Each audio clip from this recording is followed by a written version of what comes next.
This is episode 6 of the Living Reminders with Mary and Blake. 2% doesn't sound like much. But 2% of the entire planet, of every person on it, that's more than the world's 10 largest cities combined. It's 140 million people. And like that, they were gone.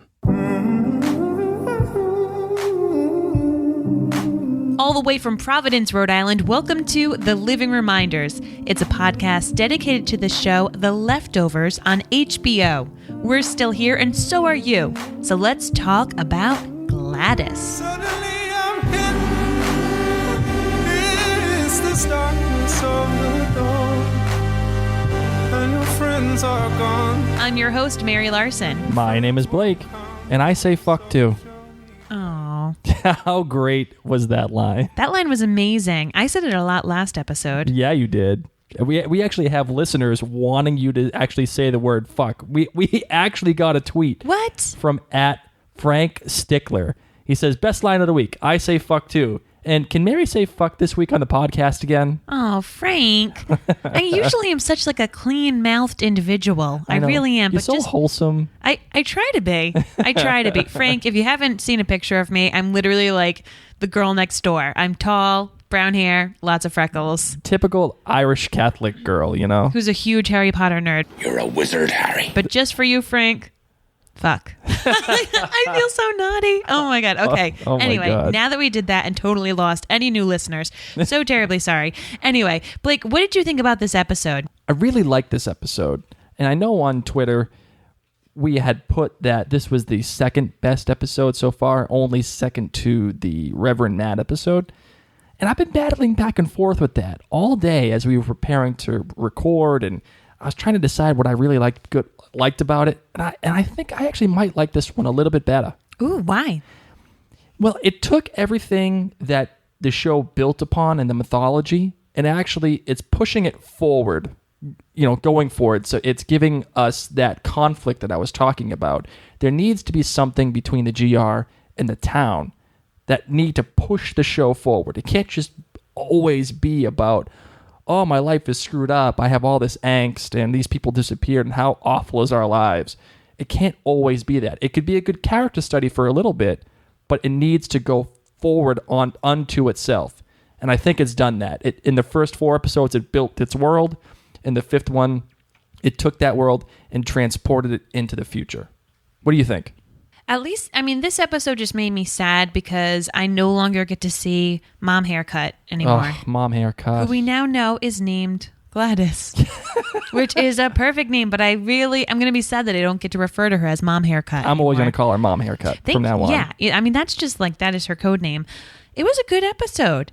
I was really nervous. I even covered my eyes a little bit. It was definitely an episode that you watched. You were, sitting on the edge of your seat, and then you're thinking about it for at least the day after, because you're thinking, what the heck did I just see? Mm-hmm. Who are the people in black?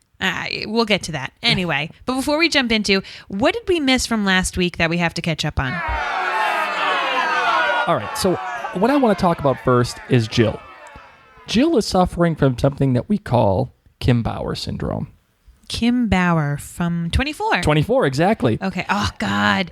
That means what? She's annoying as hell. And you know who also suffers from this disease? The girl in The Americans. No. The girl from Homeland, Dana. Oh, Dana. Okay, Dana so basically Brody. Any emo-ish teenage girl. Basically any teenage girl in any show.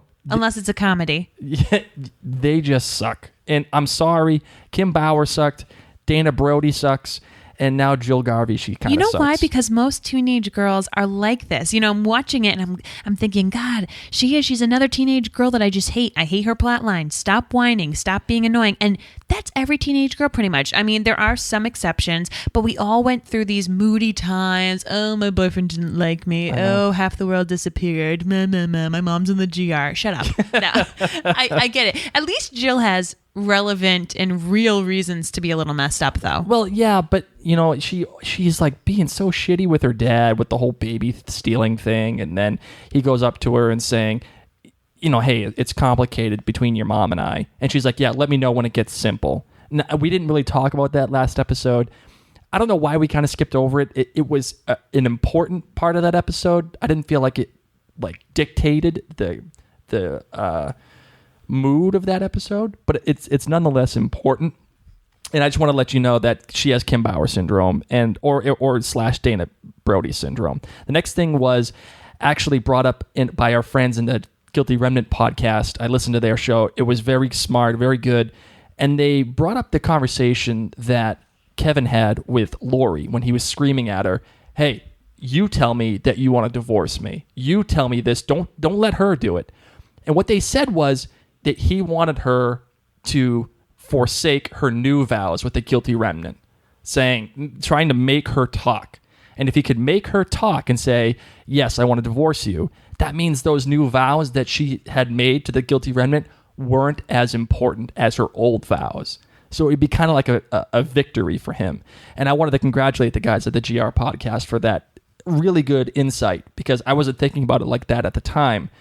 And it was very smart, and it was very applicable. So, touche, guys. Let's play Figure Out That Title. I actually understand this week's Hey, title. Wow, what a surprise. It was named Gladys because Mom Hair's name is Gladys. And we learned that in this episode. So, Mom Hair, rest in peace. You are now Gladys. And Gladys was the name of the episode. But you'll always be Mom Haircut to us. Truly. It's time to reheat the leftovers. All right. There was a lot that went on. Let's just talk about the obvious. Poor Mom Hair, who's a bitch. Okay? A total bitch. Like, I kind of had Mom Hair's back, but she was so sneaky breaking into everyone's house, but she did what she was told. When she ignored that old man when he slipped, that was it. I mean, we've seen her get hit with Slurpees. We've seen her get hurt before. But when she ignored that guy, I was like, Mom Hair. Mm-hmm. What are you doing? You're Mom Hair. Like, you're supposed to bend down and help him out. And she just walked right by him. So, when that whole thing happened and she got killed, it was so gruesome. I had to cover my eyes. Well, let's talk about a couple other things before we move on to that gruesome scene. You had that first initial conversation between Mother Hen, who we know as Patty, and then you have Mom Haircut, Gladys, who is now Gladys. I like how you called it a conversation, because it was just a head nod. Well, it was a head nod, but you could tell that things were going on there. There were some unsaid things. There was some acknowledgement there. Now, I don't want to get into what I think was happening here, because this gets into my sudden theory of the week. Okay. So we'll get to that later on.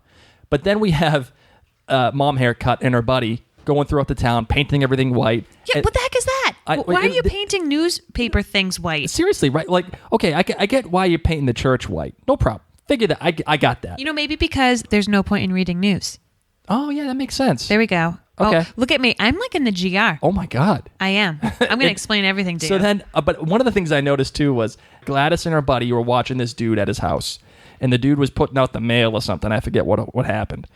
And I noticed that his line was, fuck you, you fucking cunts. And HBO just can't get enough of this word.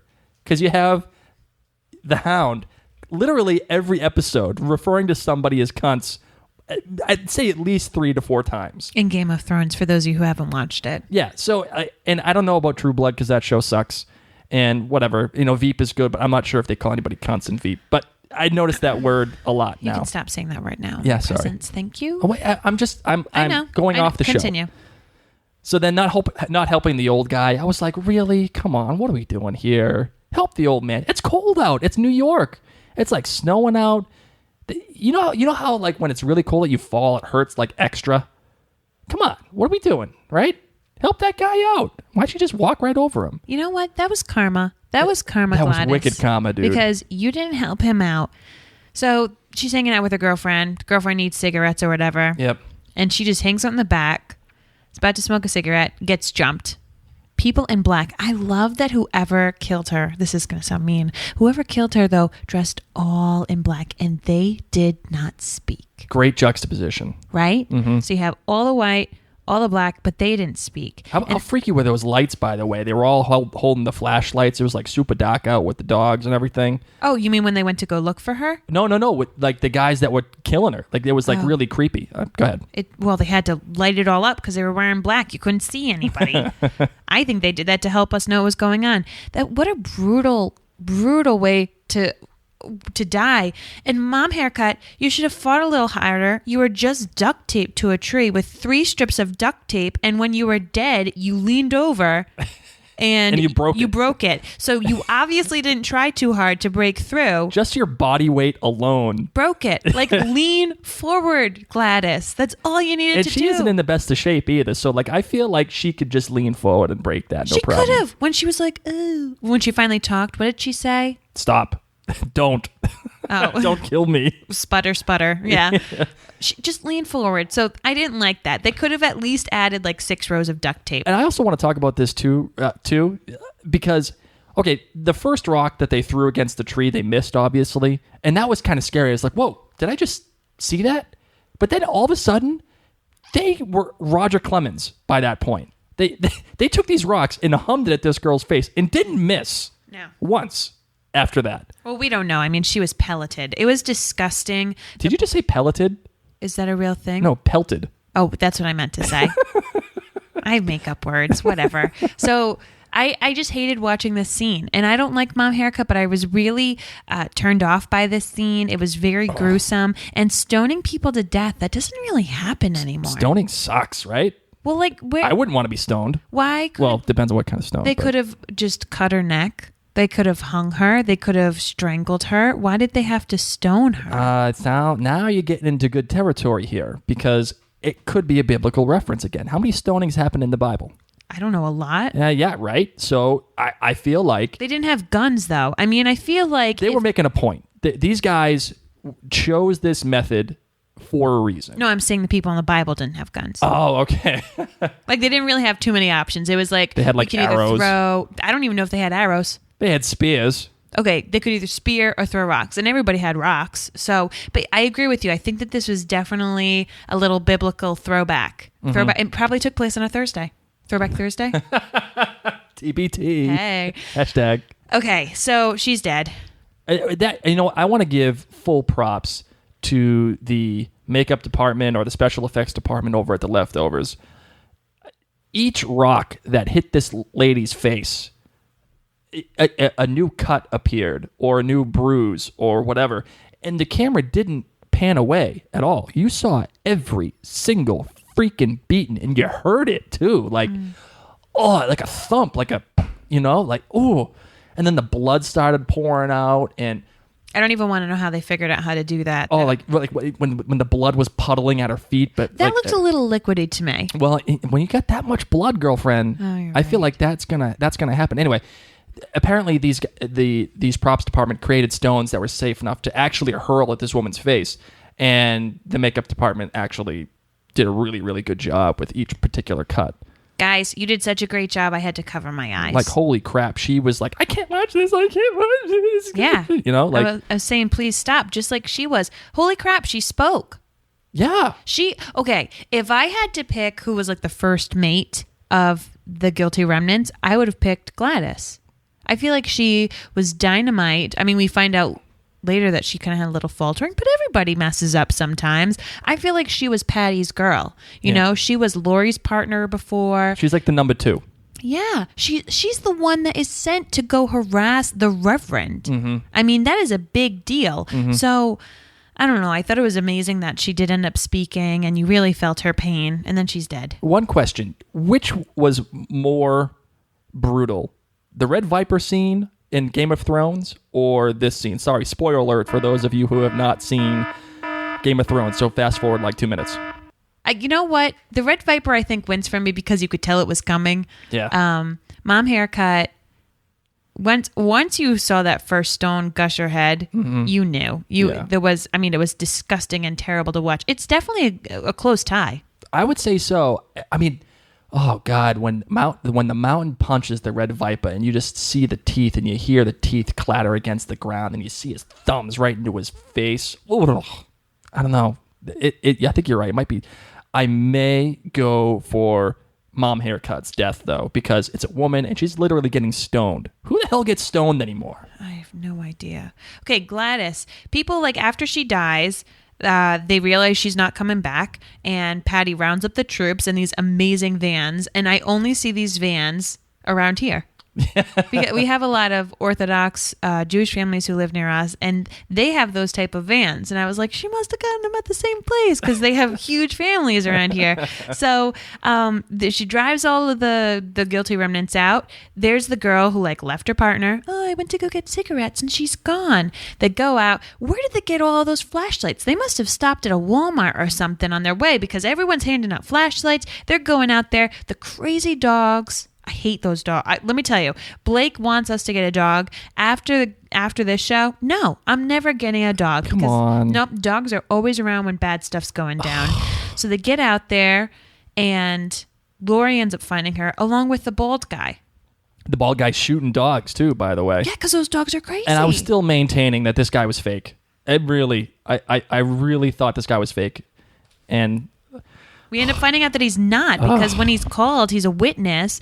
And that was a huge, huge reveal. Totally blew up my theories that it was actually Kevin. I think it blew up everybody's theory. Yeah, and they played that incredibly well because he's noticed by other people. Mm-hmm. And then you end up finding out that he is allowed to be shooting dogs.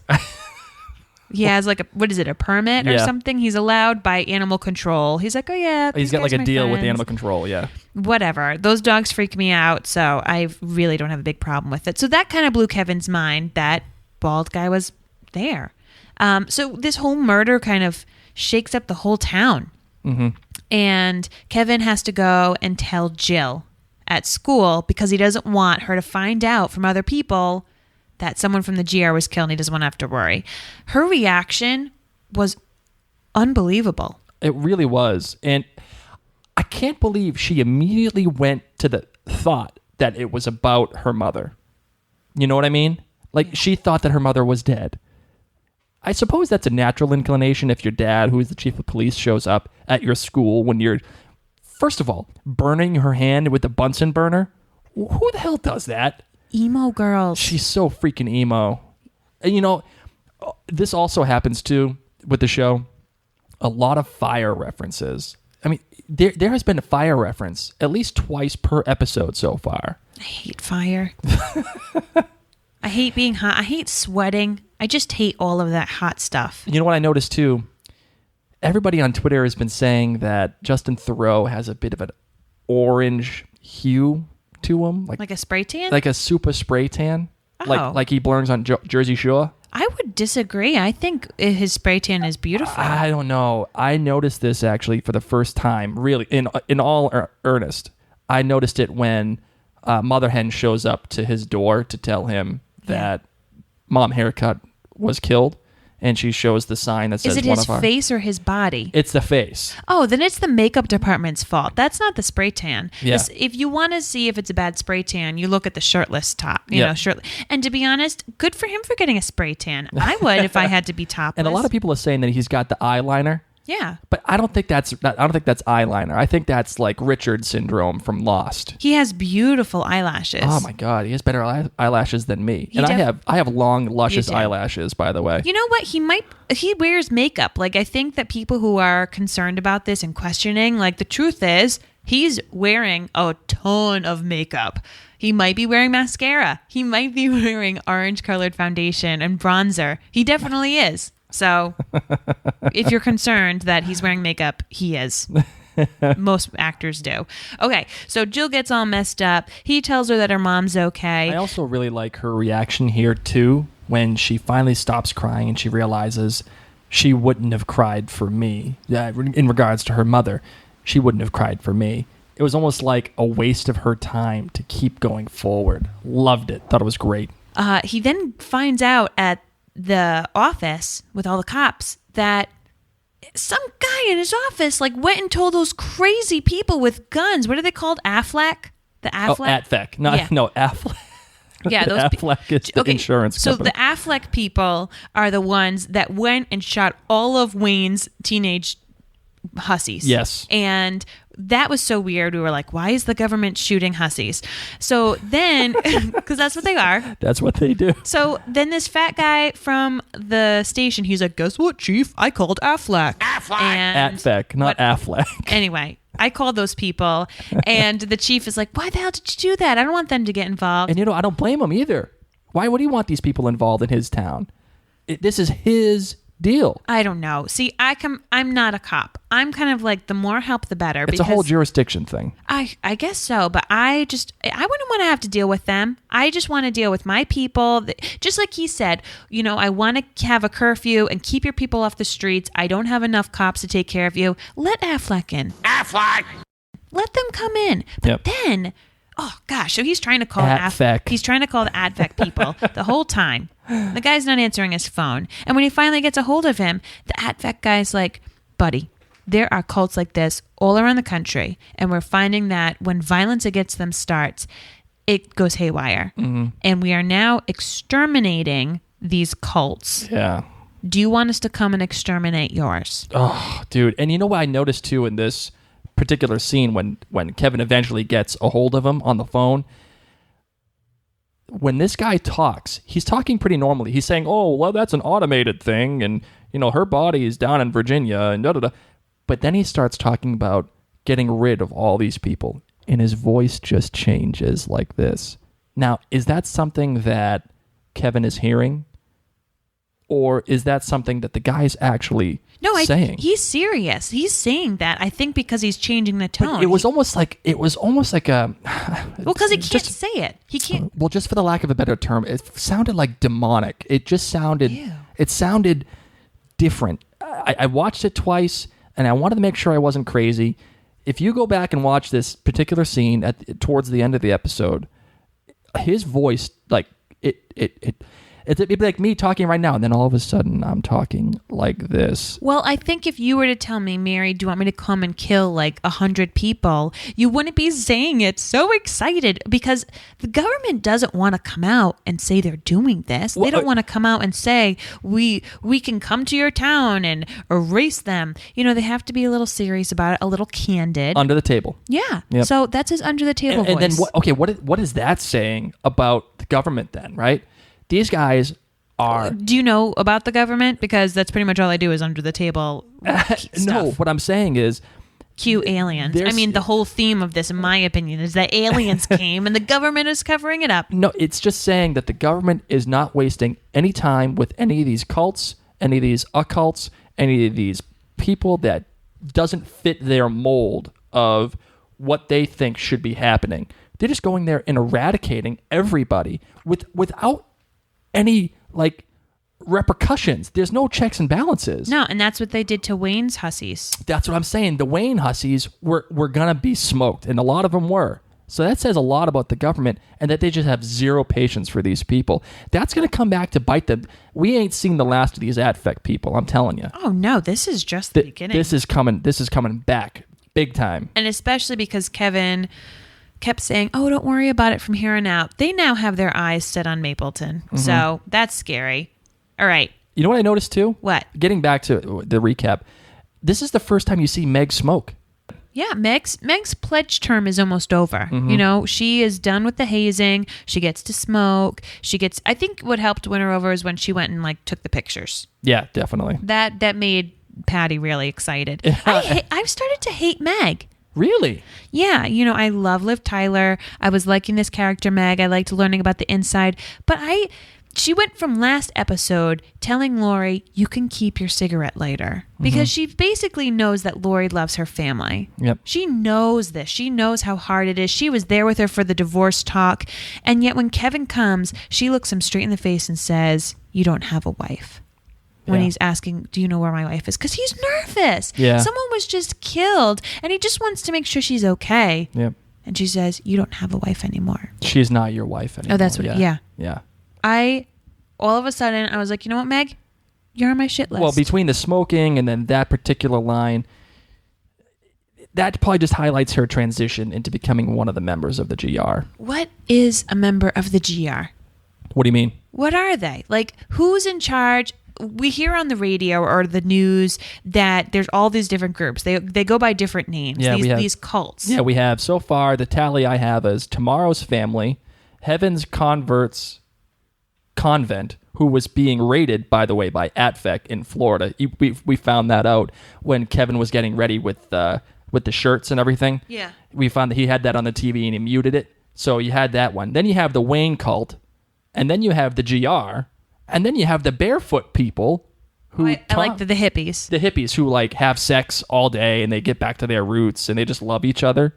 Ugh, whatever. That's the one I would join. That a girl. I like where you're going. I like where your head's at with that one. Watch it. Continue. What I'm saying is there's all these cults, right? It shows the splitting of at least the American people, right? That all these people are having problems with this sudden departure. Everyone's splintered off into these particular groups, and the government wants nothing to do with it. They're just saying, screw it, we're killing everybody. I wonder if these cults are communicating with one another, or for example, if the guilty remnant is just the guilty remnant and it only takes place in Mapleton, or if there's a bigger office somewhere. If you remember from the last episode when Tom runs into the two guilty remnants and they give him the piece of paper, it says, yeah, obviously Tom is elsewhere. Okay. So there has to be a much larger office, you know. It's kind of like the different religions. If say for example Christianity, there are like a bajillion different types of churches. They each believe different things. Sure. Okay, so my question is, what are the guilty remnants like? What exactly is their point? Because Patty, Lori has this panic attack when she comes home, and Patty takes her out for a little R&R. Really nice. Takes her to a motel, Holiday Inn, and Lori takes a bath, she gets to wear some clothes, and then Patty's chatting with her. And it's like, it's okay, talk, eat some food. And Lori's looking at her like, what the heck are you doing? And we find out that it was a test, but I don't understand why. Why would the guilty remnant people do this? Why would Patty taunt her like this? Because if my boss told me I would like you to speak, I would do it. Yeah, well, okay. Patty is a vindictive, freaking planning, just awful woman. She really is. She is just scheming all the time. And she's testing Lori. She's testing her viability. She's testing her pride. She's testing her allegiance to the GR. I think it's because Lori's important for some reason that we have not discovered yet. And she needs Lori for some particular reason. During this conversation, we find out that Gladys had a little faltering as well, and she took her to the same place, gave her some French toast and maple syrup and bacon, and took her out because her son had died. Yeah, his son died in a helicopter crash in Yemen as part of the military, and that really upset her. And she said Patty said that Gladys started to feel again. Now that's a very important line. What do you mean started to feel again? Are you saying that in order to be a member of the GR, you have to be unfeeling? Well, if so, Meg is failing at unfeeling. Because, well, so was Lori. I mean, that's what I mean. Yeah, okay. Lori, not Meg. But, I mean, to the larger point, okay, you are not supposed to feel. That means you are not supposed to be human. That means you are supposed to be inhuman, which would then make you something that is other than what God made you. Do they believe in God? Yeah, they believe that they are a representation of God's awesome power. They are a representation of his ultimate judgment. Do they believe that... Why weren't they taken? Why do they think they weren't taken in the sudden departure? I don't know. What I'm saying is Patty wants her to not feel. And how can you not feel and still be human? How can you be a living reminder of humanity if you are inhuman? You know what I mean? Yeah. It's a much larger aspect. I think that's being overlooked a little bit. Gosh, I don't like Patty. Patty sucks. Yeah. So we end up finding out that it was all a test. Mm-hmm. That was a terrible test. And then Lori gets to go back, and Reverend Matt, bless his heart. Okay, let's just rewind. He wants to pray over Gladys, even though he's a suspect. So precious and cute. I love that he wanted to do that. And then he ends up deciding to hold a little candlelight vigil outside of the guilty remnant's house. And Lori comes out And you think he does this beautiful speech saying, I get it. I get that you're passionate about what you believe in, but I also get that some of you are sad. And it's okay. I just want to acknowledge that. Yeah. And you see Lori have all these emotions run through her, and she runs out, and you think she's just going to go hug Reverend Matt or say, thank you, Jesus, or something. But instead, she blows a whistle in his face. Why do you think she did that? Because if you remember, Kevin had brought those whistles to the GR house saying, hey, look, if somebody is trying to harm you, if somebody's trying to do something to you, blow these freaking whistles, because that's the only way I'm going to know that you're being harmed. You know what made me upset, though? What? She wasn't there when Kevin brought the whistles. Yeah, but how did she A, get her own whistle, and B, get the little speech? Because as soon as she came home, she passed out, and then Patty took her on a little vacation. They just got back. Was that the first thing that Meg wrote down in her Sharpie or told her? You know how they have those giant whiteboards all over the place? Everyone, please take a whistle. Yeah, I'm sure, because everyone kind of blew Kevin off when he brought the whistles there, right? Yeah. And he was pissed off about it. No problem, I get that. But they probably realized, you know what, this guy's probably right. We should probably carry these bad boys around. Anyway, so she goes out and Lori blows this whistle all up in Matt's face. Oh, yeah. With a lot of conviction. Something. Like she was making a statement. What do you think she was trying to say to him? It was frustration. It was, get the fuck out of here. We don't need you. We don't believe in you. You are wasting your breath. Get out. I don't think so. What is it? I think she was blowing it because she was feeling, and she is so angry at herself because she's feeling. She looked like she was going to cry, and I bet you she was conflicted. As she's running out there, she probably thought, I'm 50-50. Yeah. I could 50% run with him right now and cry about seeing Gladys's dead body and everything I'm going through, and 50% of me wants to be 100% guilty remnant. Mm-hmm. And she was just blowing everything she'd want to say. She hasn't spoken, and she could blow out all that air and everything she wants to say in this loud whistle. Mm-hmm. That's what I thought. You could see the difficulty that she had in not speaking. Like she was ready to when she was at that lunch or the breakfast with Mother Hen, when she's going to get like pancakes or French toast and eggs and a large glass of orange juice. And she was like, she wanted to talk, but all of a sudden, it's like she realized she couldn't talk. Imagine that, not speaking for 6 months or 7 months, however long it was. And then all of a sudden being like, yeah, you can talk. And you can almost see the apprehension in her face too when that conversation was going down. It's like, should I talk? Is this woman like kind of like threatening me after what she was saying about Gladys? Is she like being shitty with me? Do I do this? Do I not? I don't really trust her. So yeah, I think you're probably right. Yeah, a lot of stuff's going on with Lori. You know, this episode just had so much, but we need to touch upon a couple of things so we don't forget. White shirts. Talk to me. Oh, the white shirts disappearing. Okay, did guilty remnant people go in Kevin's house and steal his shirts? I mean, white shirts are sometimes hard to come by, and there's so many guilty remnants. They might have already bought them all. I don't think so. I think something creepy's going on, because you know how he keeps playing around with his alarm system too? Yeah. I don't know who it is. I'm right now blaming the bald guy because he's just weirds me out. It's just easy to blame everything on Baldy. Speaking of his name is Dean, by the way. Oh, okay. So Dean, we're going to hopefully find out what happened with the shirts. Do you think that the shirts were at the laundromat? No, I don't. You saw when Kevin went to that guy's laundromat when he was like a little cocked and was like, hey. A little? Yeah. No, he was wasted. He was super cocked. He needs to stop drinking and driving. He needs to stop going to the Packy and driving. That's what he needs to do. Anyway, he goes to this guy's thing, and you saw the fear of God in this guy's eyes. Like, he knew that this was bad news. But, by the way, if I'm that guy, I'm not opening that door.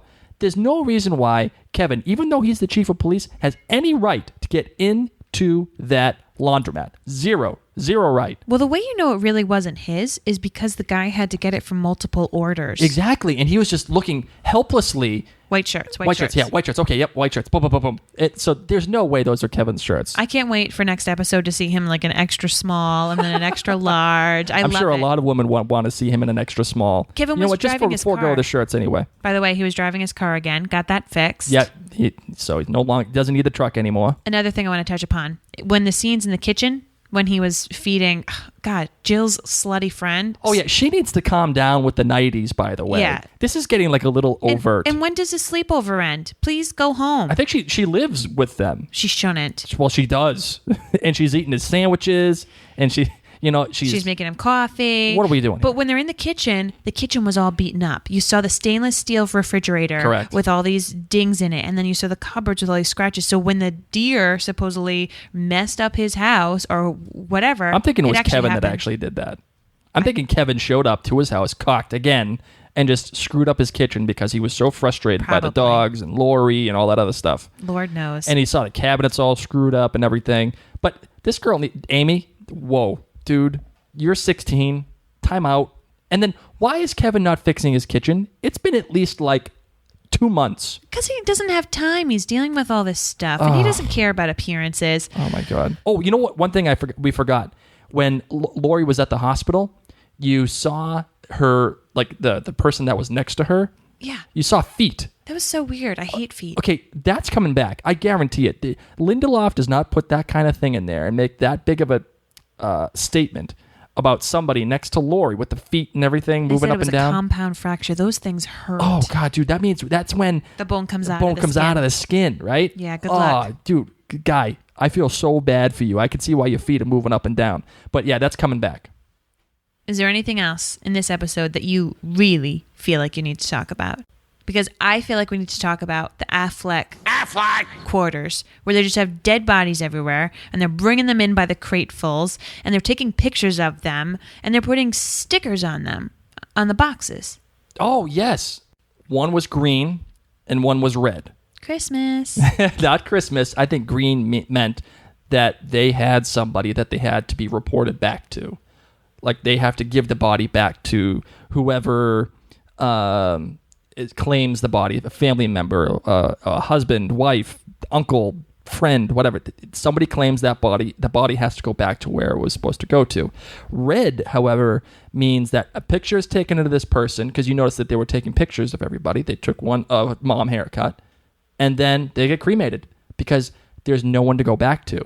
And as a GR member, you don't have family. You've forsaken them. Oh my gosh, I totally interpreted it as a different way. Okay. I interpreted it as if they could tell if someone committed suicide or if they did it themselves, like if they were murdered.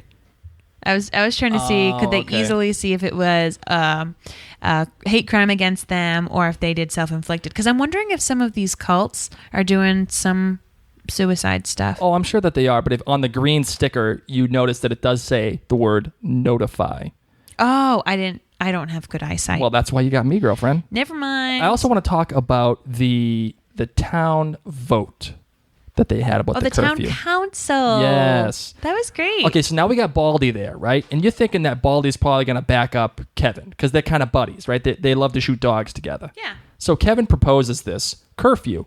First of all, the fucking mayor throws him way under the bus. She's like, oh, yeah, Chief Garvey has brought this to everyone's attention, and we want the curfew. He wants the curfew to be at 8 p.m. I don't think she really threw him under the bus. Oh, she totally did. He was late. And she was probably distracting everyone all this time. He rose in late, and she does make a point to say, I 100% back the Chief's I decision. agree. But she probably knew that curfew was going to be turned down, right?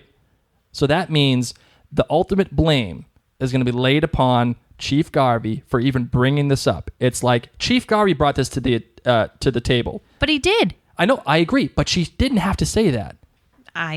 She threw him way under the bus. And if you looked at his reaction, He wasn't ready for that, I agree. But on and the he other was hand, like, hey, whoa, come on, this is something that we all agreed to here. It shouldn't matter who it came from. The town council is bringing this up.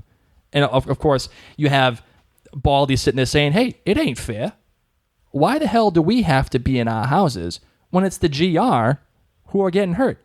More importantly, what's to say that they're not even doing it to each other? We don't know who was there. doing what to each other? Killing each other, Ew. right? Gross. Baldy. I know. So Baldy's that's coming just a back scary too. guy. Yeah. Hold on, we gotta talk about this too. The doggy bag with Neil. Neil. Okay, first of all, what is in that bag, and who is Neil? Do you think it's like the husband? I thought it was going to be a bag of poop. And she was going to She's gonna light it on fire. Hey, another fire reference. There you go. Mother Hen's got some issues. What was she saying in the restaurant about their last session she had with Lori? Do you remember our last session? No, she was saying that the first time we talked to each other, the first thing that you brought up to me was something about this, and she was writing furiously on the bag, and it was of Neil, and she had written on the bag, and she put something in the bag, and obviously she throws it down on the doorstep of wherever they go to.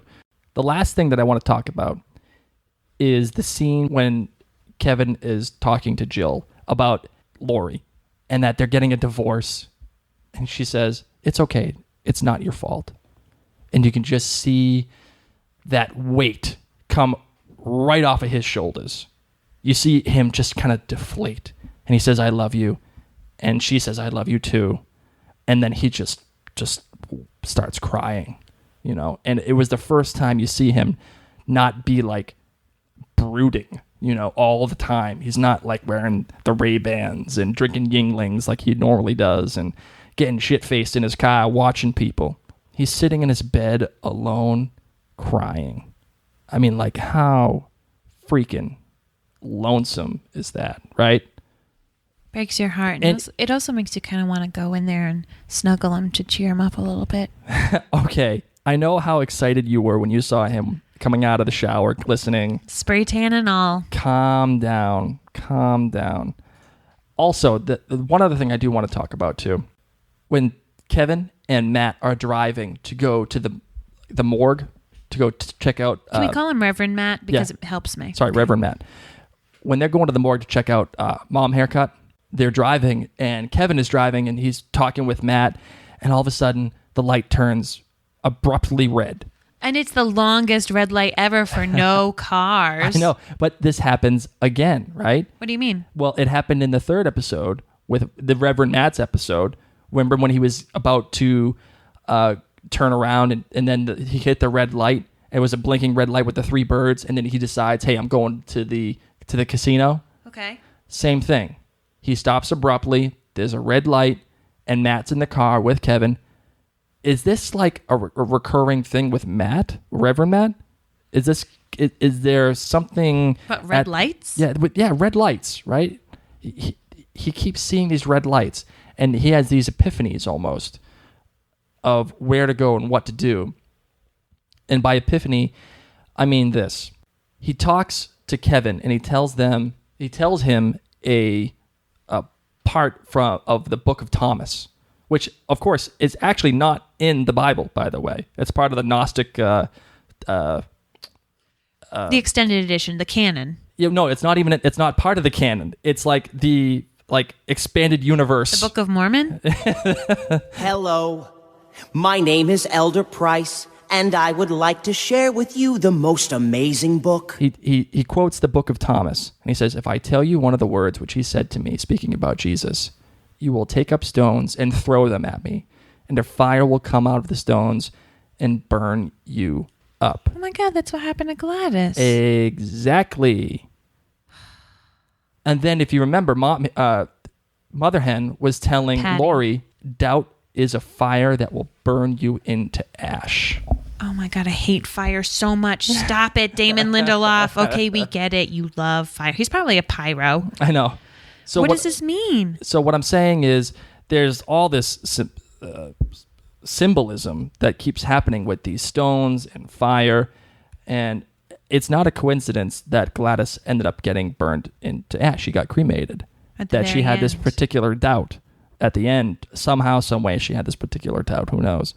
But it gave Kevin clarity a little bit on the situation when, if Jesus is supposed to speak the truth, capital T, truth. What is the truth? Right? What is the truth that Jesus or God wants to give people? In this series? Or just in general. You're getting really deep. I'm getting wicked meta about this. I'm sorry. And are people ready to hear that? And apparently, according to Thomas, they're not. Because they would kill anybody that actually spoke the truth. So is the guilty remnant speaking truth, or is Matt speaking truth? these are big ideas here. I know, if I'm losing you, I'm sorry, but these are big ideas that the writers are just putting in front of us. It needs to be spoken about. Someone much smarter than me. Who knows? I'm not smarter than you, so I don't know. I'm just going to watch and see what happens next. All this stuff is a little above my head because I don't have all of this historical biblical knowledge, and I'm just still grossed out that her head was smashed in. God. It was just, I kind of had like a little nightmare about it. I'm not going to lie, because you watch it so late, it's 10 to 11. Yep. And then I had to go to bed and get ready for the next day. And I'm laying there and all I kept seeing was her head being hit. You couldn't sleep good, could you? I had to listen to some weird meditation track on my iPhone to make me go to sleep.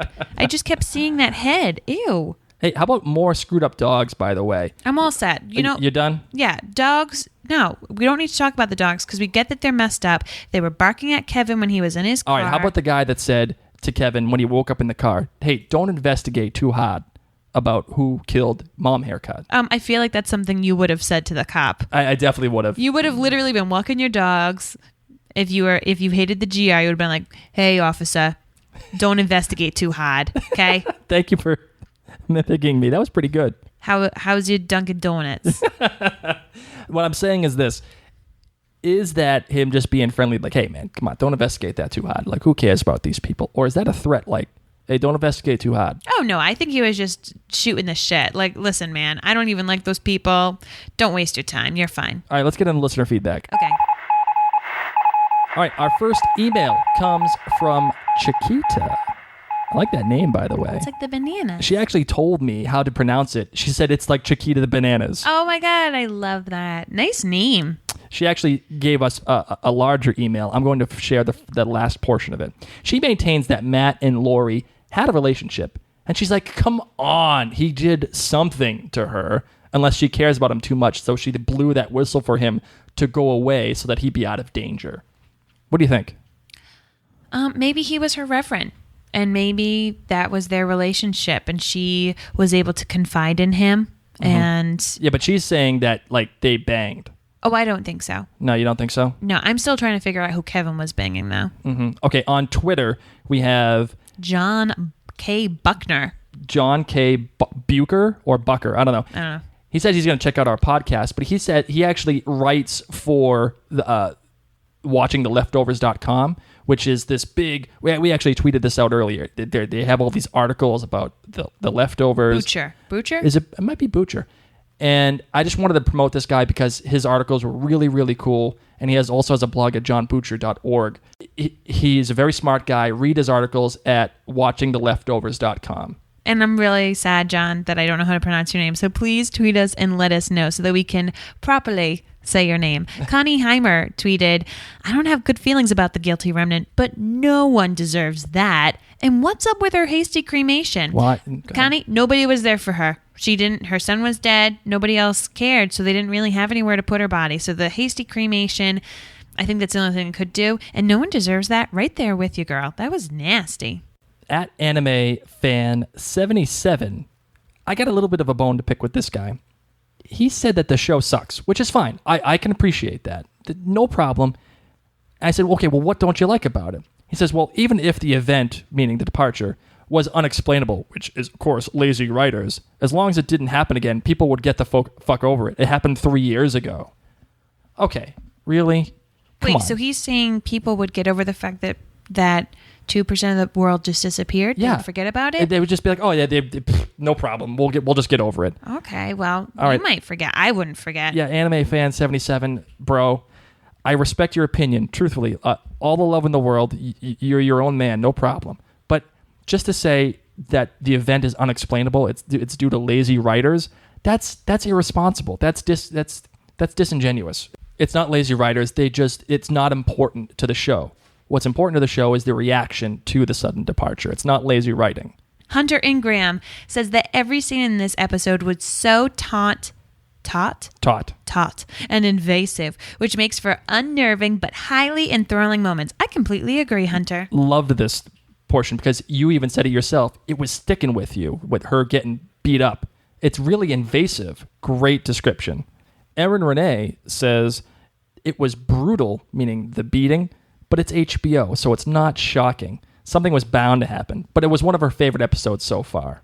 And I agree with you, Erin. After that Game of Thrones episode with the mountain and the Red Viper, and even the Red Wedding and the Purple Wedding, yeah, this was, whew, you come to expect that stuff from them. What did Caitlin tweet us? Oh, Caitlin, as always, I can always rely on this girl. She said, number 1, Justin Theroux in a towel. What is number 1? Like the highlight of the show? Oh, that's just it. It is number 1. It always is. And number 2, Mother Hen is easily the show's most enigmatic sociopath. Wow, I don't even know that word. Enigmatic. Enigmatic. Oh, yep, that's what I said. Exactly. Booby trap.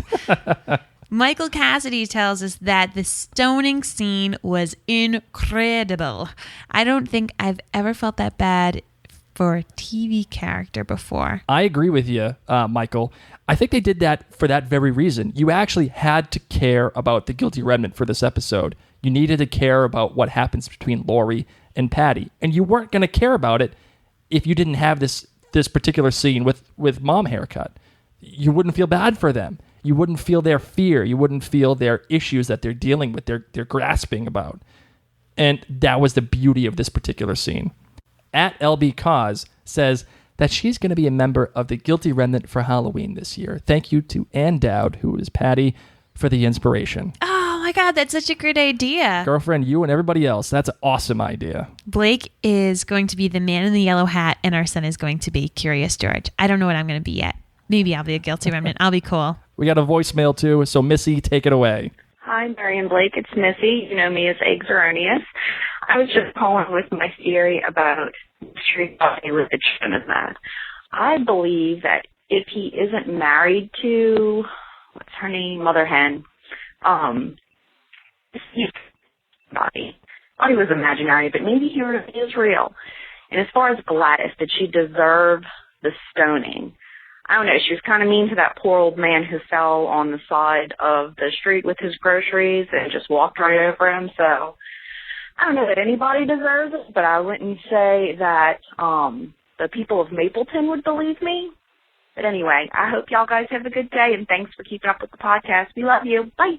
Missy, you love us? Thank you so much. We love you too. Oh my God. That was where did she say she was from? She didn't, but she's obviously Southern. Oh, and we're obviously from our Southern Belle. Oh my God. I feel like I just love Southern accents. I hope that our accents aren't abrasive to you. I know. Sorry about that. We definitely have some.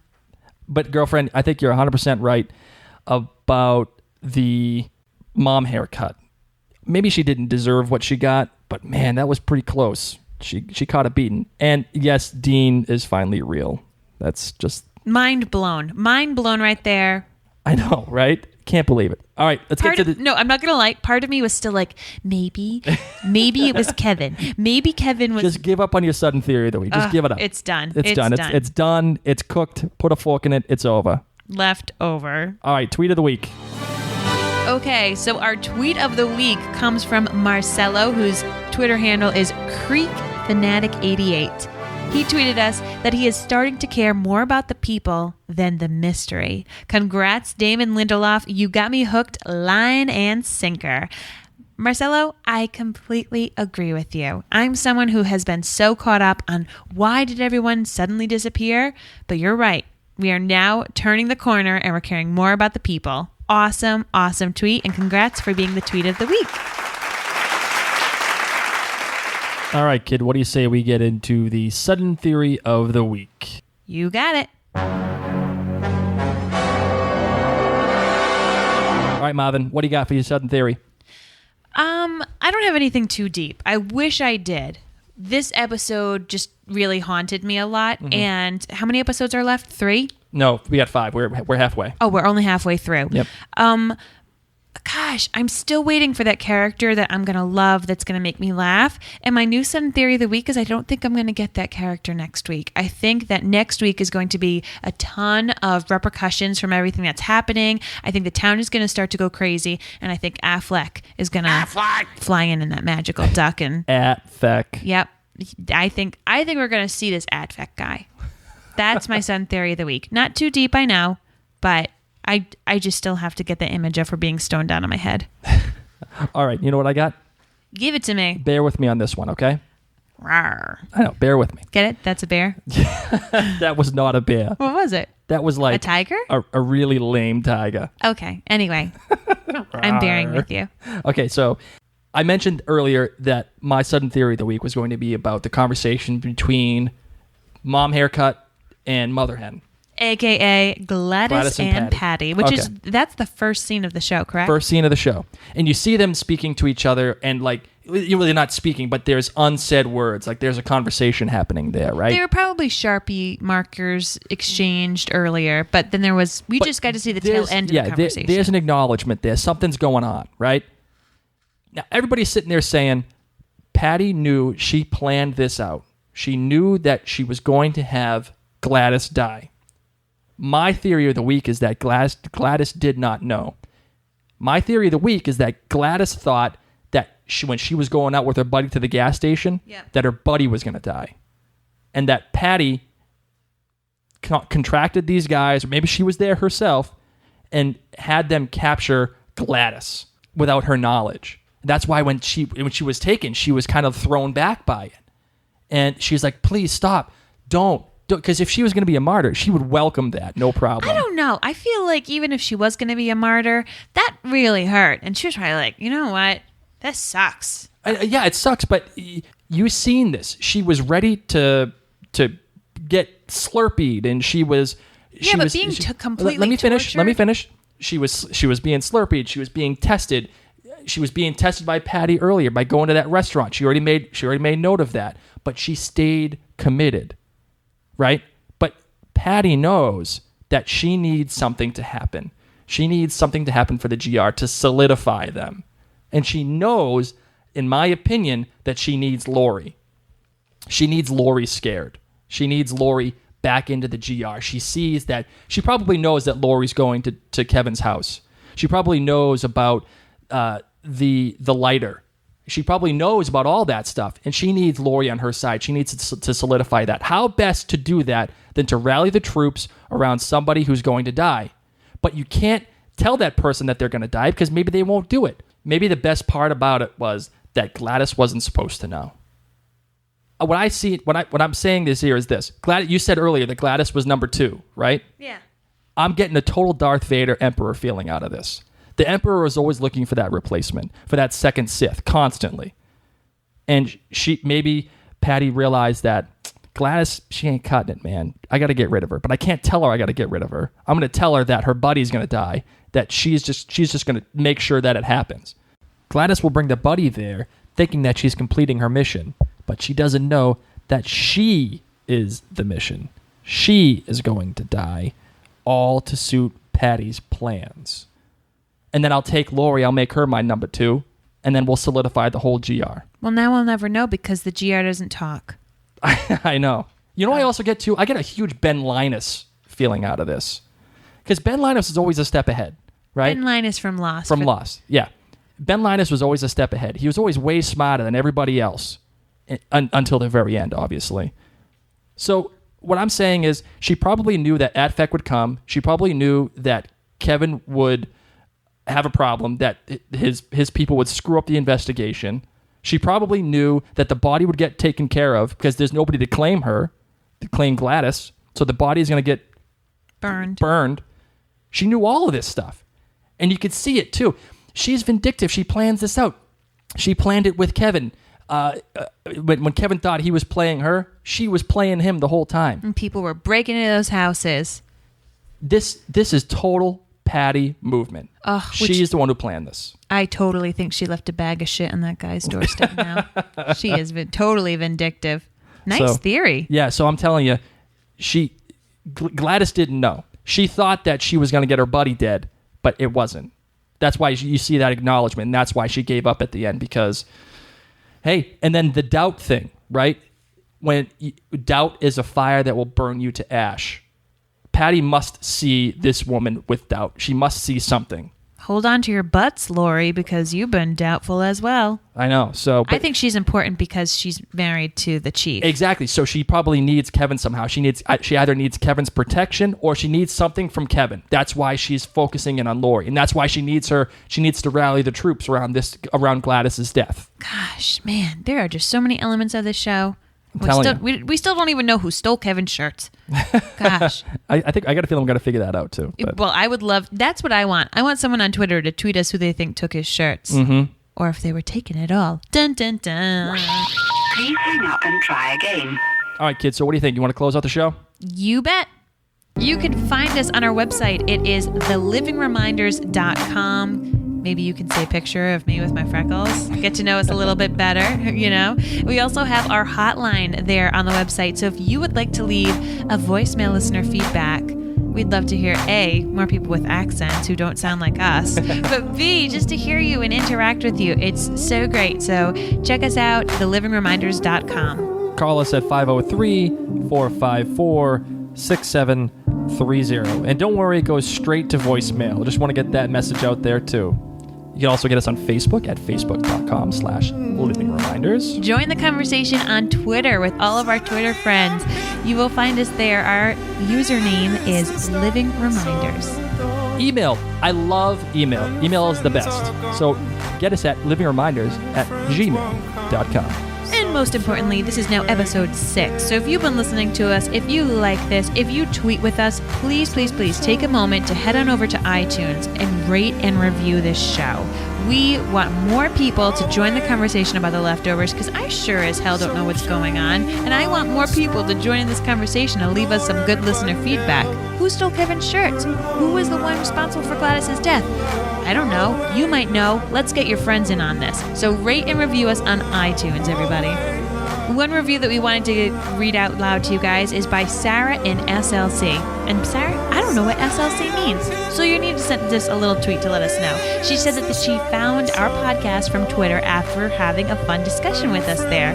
She listened to the podcast. She actually listened to 4 episodes in just a few days to catch up. Ooh, yeah, girl. She thought the discussion was lively, with the banter between the married duo to do a little comedic relief at sometimes. And I like that. She's really enjoyed the theories that we come up with and about what might happen in the episode. She feels like she's in the room talking with us herself. Not many podcasts do that. She's really excited about the Leftovers show and now looks forward to hearing this podcast soon after to see what theories match up with hers. Sarah, thanks so much for listening. And for those of you who haven't yet rated and review us, please do it. Who knows? That'd be awesome. Hey, and if you can't get enough of just Mary and Blake, you can always get us on our other podcast, Parentcast. It's parentcastpodcast.com. If you have a kid, a toddler, a baby, or pregnant, check it out. We talk about some crazy stuff. A lot about poop. All right, guys. Thank you so much. Thank you, everyone. We'll talk to you next week. Later. Bye.